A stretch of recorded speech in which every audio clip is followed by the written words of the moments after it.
So, ito na. Paano ako nagkaroon ng ka-MU Part 2?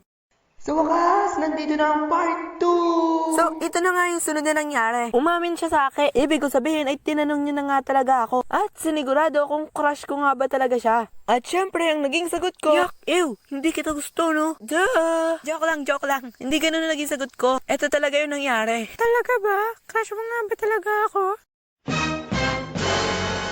Pagkatapos na ilang minuto niya akong hindi chinat. Siguro kinikilig pa siya. Ang hindi ko alam, binibigay na pala niya yung account niya sa friends niya para makita nila yung ebidensya na crush ko nga talaga siya. So, nag-reply na siya. Samantala, ay wala naman akong kaalam-alam sa mga nangyayari. Tuloy-tuloy lang ang aming pag-uusap hanggang sa Woohoo. Nakakapagtaka kasi tumatawa siya mag-isa. Bakit ganon? Pagkatapos ay nalaman ko na rin yung totoo. Hello, Rex. Hindi na yung crush mo yung kausap mo. Kami to, yung mga friends niya.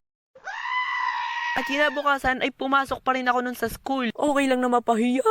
Basta makita si Crush. At pagpasok ko pa lang ng room, kinabahan na agad ako. Lahat kasi sila nakatingin sa akin.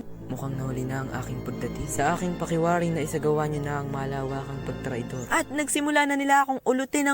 Kaya tinakpan ko na lang ang aking mukha dahil sa kilig. Ibig sabihin dahil sa hiya. Please lang, ituloy niyo lang yan. Huwag kayong titigil para mapansin niya ako. Pero kahit ganun nangyayari, hindi pa rin ako pinapansin ni Crush. Umaakto siya na parang walang kalam-alam. As in, hindi niya talaga ako pinapansin nun. Sakto, magka-Christmas vacation nun. Kaya naisip ko na mag-aral mag-gitara para mas mapansin niya ako. Oo, yun nga ang dahilan nun kaya ako nag-aral. At nakakamangha kasi 2 weeks lang ginugol ko para matuto. Kasi nga araw-araw ako nag-practice nun. Pagkatapos ng 2 weeks na yun ay natutunan ko na agad yung magpalipat-lipat ng mga basic chords. At syempre yung intro ng magbalik. Hahaha. Siguradong mapapansin na ako ni Crush kasi marunong na ako mag-gitara. At nagsimula na ang pasukan. At nagsimula na nga ako magpasikat. Pero ang masakit niyan, kahit marunong na ako mag-gitara, baliwala lang yun sa kanya. Pero di naman ako sumuko at patuloy ko pa rin siyang chinat hanggang sa binlock niya na nga ako.